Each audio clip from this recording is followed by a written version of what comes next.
ఇంట్లో ఒక్కొక్కళ్ళకి ఒక్కొక్క కూర ఇష్టమైతే అన్ని కూరలు చేయలేం కదా! అందుకని చెప్పేసి నేనైతే వంకాయ, బంగాళదుంప అయితే ఫ్రై చేస్తున్నాను. మా పాపకేమో వంకాయ ఫ్రై అంటే ఇష్టం. మా బాబుకేమో బంగాళదుంప ఫ్రై అంటే ఇష్టం. బంగాళదుంప ఏమో ఒకటే ఉన్నాయి. వంకాయలొచ్చేసి ఒక 5 ఏమో ఉన్నాయి. దాంట్లో పుచ్చులు ఎన్నున్నాయో, మంచిగా ఎన్నున్నాయో తెలీదు కదా! అందుకని చెప్పేసి 2 కలిపైతే ఫ్రై అయితే చేసినాను. ముందుగా అయితే బంగాళదుంపకున్న పొట్టంతా తీసేసుకొని మీడియం సైజ్‌కైతే బంగాళదుంపలన్నీ కూడా అయితే కట్ చేసుకుంటున్నాను.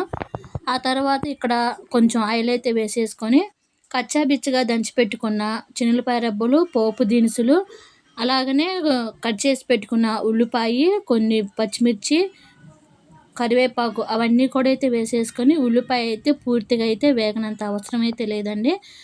ఒక 50% వేగితే సరిపోతుంది. మిగతా 50% బంగాళదుంప, వంకాయ వేసినప్పుడైతే బాగా అయితే వేగిపోతాయి.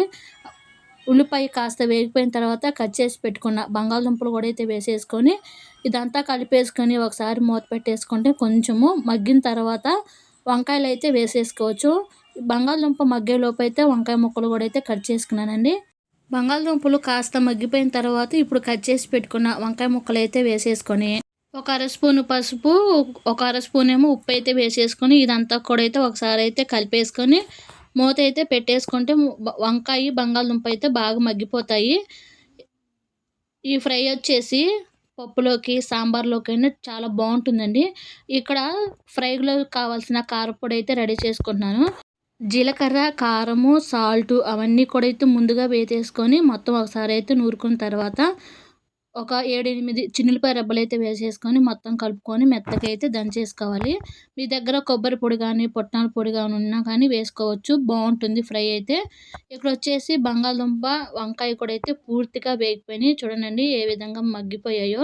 ఈ 2 కూడా త్వరగా మగ్గిపోయే అవకాశం అయితే ఉంటుంది వీటికి.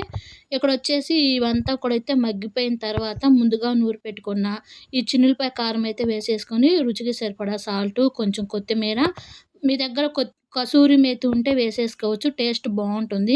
ఇవన్నీ వేసేసుకొని ఒకసారి కలిపేసుకొని ఒక్క సెకండ్స్ మాత్రమే మూత క్లోజ్ చేస్తే కారానికున్న పచ్చి వాసన అంతా కూడా అయితే పోతుంది. వంకాయ, బంగాళదుంప ఫ్రై అయితే రెడీ అయిపోయింది. టేస్ట్ అయితే చాలా బావుంటుంది.